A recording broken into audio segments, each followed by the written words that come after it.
Варненският клуб Ичигейки Киокушин стана комплексно номер 1 в отборното класиране на държавното първенство на Българската карате Киокушин федерация с председател Шихан Христо Трайков Пети дан за деца, юноши и девойки младша възраст, което се проведе в Двореца на културата и спорта във Варна. Домакините имаха и контузени бойци, но взеха голяма част от титлите. Организаторите заявиха, че на татамито са излезли близо 200 състезатели от Свищов, София, Павликени, Левски, Ямбол, Шумен, Нови пазар, Велико Търново, Габрово, Стара Загора, Бургас, Първомай и Черноморец. Централата с председател Шихан Христо Трайков Пети дан е единствената лицензирана у нас федерация в най-твърдия стил и при откриването от името на министъра на физическото възпитание и спорта доцент Свилен Нейков поздравителен адрес към участниците прочете областният експерт Димо Момиров.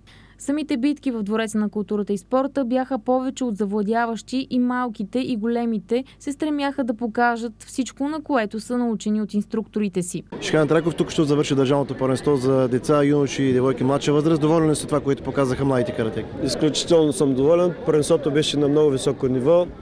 Състезателите, преобладаващата част бяха много добре подготвени и технически, и физически. Много сериозни срещи.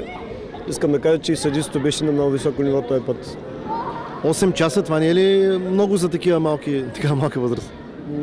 Много е, но така беше първенството. Над 200 души състезатели, знаете.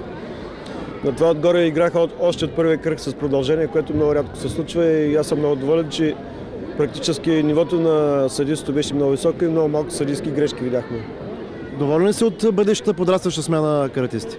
Изключително съм доволен. Вижда се особено в по-големите юноши вече една сериозна подготовка, много добра тактика и както и някои играха в продължението, се вижда, че това вече са почти изградени бойци. Така казахте, над 200 бойци от 16 центъра. Това ли са всички или има още възможност да се разпространи по страната карат? В последния момент 9 центъра отказаха поради финансови проблеми. Някои хора не дойдаха заради контузии, някои лица се разболяха последните дни. И Варна 3-4 души състезатели основни отказаха участие, но надяваме се следващото първенство да бъде още по-силно.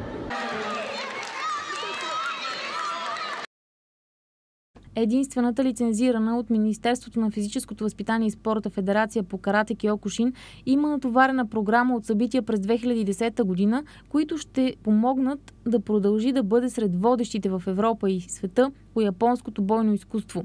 През миналата година бойците на България бяха лидери на 2 европейски първенства. Тези постижения направиха 2009 година една от най-успешните. Българската карате Киокушин федерация има 22 клуба в страната, в които се подготвят над 2000 младежи и девойки. Следващото държавно първенство отново е във Варна на 4 април в Двореца на културата и спорта и ще се проведе шампионат за мъже и жени по категории.